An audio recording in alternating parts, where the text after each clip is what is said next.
네, 지난해 5월이었죠. 이 당대표 취임 후 처음으로 호남을 방문했던 황교안 자유한국당 대표.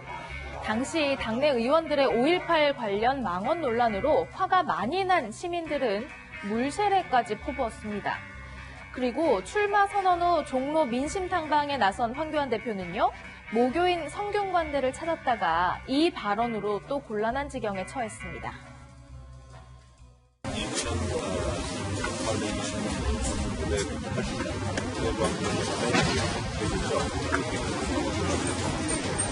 학교가 축소되고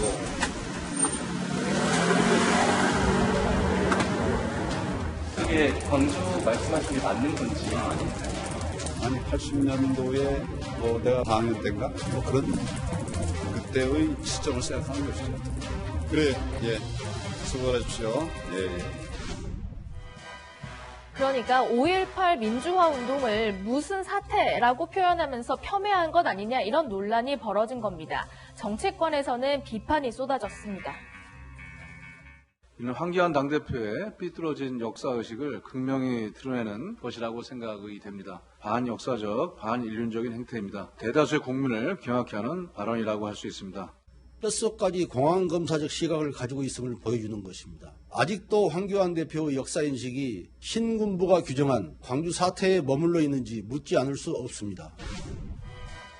자유한국당은 오늘 입장문을 내고 황 대표의 발언은 1980년 5월 17일 휴교령에 따라서 대학에 문이 닫혔던 기억을 언급한 것이라며 5.18 민주화 운동과는 관계가 없는 발언이라고 재차 해명했습니다.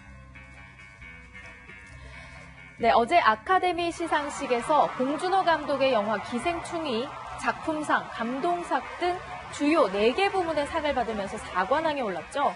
전 세계에서 찬사를 받았고요. 국민 모두가 환호했습니다. 정치권에서도 어제와 오늘 곳곳에서 축하의 메시지가 쏟아져 나왔습니다. 우리 봉준호 감독 기생충 영화가 사관왕 수상했죠. 박수 한번 치면서 시작할게요. 영화 기생충의 발자취는 정말 그 걸음걸음이 신기원이었습니다. 서양 위주의 세계 영화 산업의 역사를 새로 쓰는 앞으로도 이렇게 축하할 만한 많은 일들이 있었으면 좋겠다는 바람. 어제는 역대급 뉴스가 있었습니다. 대단한 뉴스였습니다.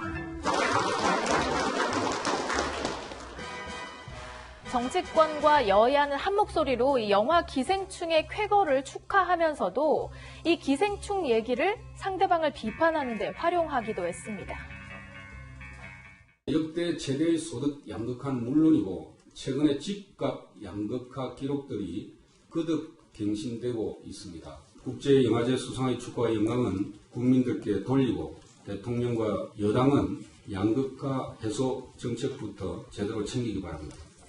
미래한국당의 본질은 파견정당, 복제정당, 하청정당, 총선 후에 합쳐질 시한부정당입니다. 기생정당은 생겨서는 안 됩니다. 충분히 법에 근거하여 중앙선관위가 판단할 것을 기대합니다. 네, 이뿐 아니라 박경미 의원은 기생충 속 대사를 이용해서 대한민국 정부야, 넌 다 계획이 있구나. 이렇게 정부의 신종 코로나 바이러스 대응을 칭찬하기도 했고요. 자유한국당 김성태 의원은 이미경 CJ 부회장과 과거 블랙리스트 사태가 어제 봉준호 감독보다 포털에서 부각됐다 이러면서 실시간 검색어 조작설을 언급하기도 했습니다.